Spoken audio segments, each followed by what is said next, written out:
यसाया बाब 34। ए कौमों नज़दीक आकर सुनो, ए उम्मतों कान लगाओ। ज़मीन और उसकी मामूरी, दुनिया और सब चीज़ें जो उसमें हैं सुने, क्योंकि खुदावंद का कहर तमाम कौमों पर और उसका गज़ब उनकी सब फ़ौजों पर है।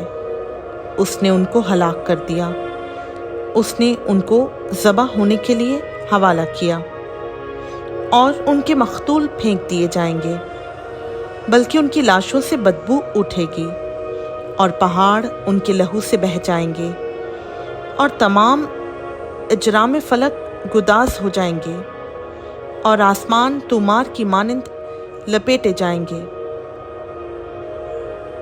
और उनकी तमाम अफवाज ताक और इंजीर के मुरझाए हुए पत्तों की मानंद गिर जाएंगी, क्योंकि मेरी तलवार आसमान में मस्त हो गई है। देखो, वो अदूम पर और उन लोगों पर जिनको मैंने मलाउन किया है सज़ा देने को नाजिल होगी।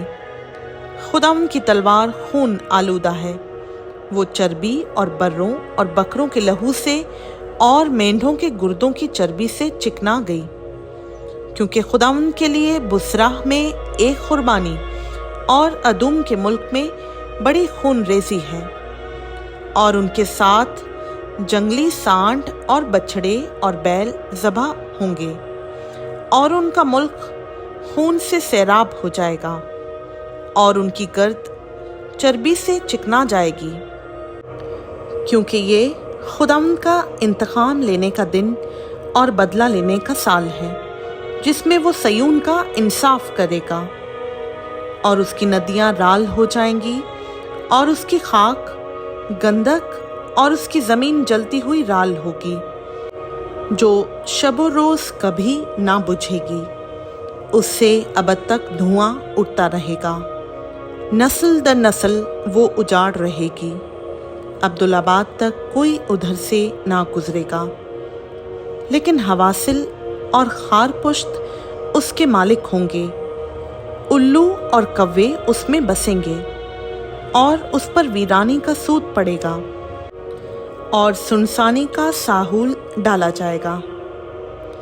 उसके अशराफ में से कोई ना होगा जिसे वो बुलाएं कि हुक्मरानी करे, और उसके सब सरदार नाचीज़ होंगे और उसके खसरों में कांटे और उसके किलों में बिच्छू बूटी और ऊंट कटारे उगेंगे, और वो गीदड़ों की मांदें और शुतर मुर्गों के रहने का मकाम होगा, और दश्ती दरिंदे भेड़ियों से मुलाकात करेंगे और छगमानस अपने साथी को पुकारेगा। हाँ, अफरियत शब वहाँ आराम करेगा और अपने टिकने को जगह पाएगा। वहाँ उड़ने वाले सांप का आशियाना होगा और अंडा देना और सीना और अपने साया में जमा करना होगा। वहाँ गिद्ध जमा होंगे और हर एक के साथ उसकी मादा होगी। तुम खुदावंद की किताब में ढूंढो और पढ़ो, इनमें से एक भी कम ना होगा और कोई बेजुफत ना होगा, क्योंकि मेरे मुंह ने यही हुक्म किया है और उसकी रूह ने इनको जमा किया है।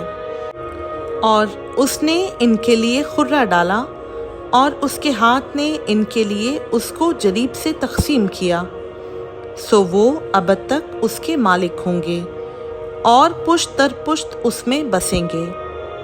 खुदावंद का पाक कलाम का पढ़ा, सुना, समझा और कबूल किया जाना हम सबों के लिए बाइस बरकत हो।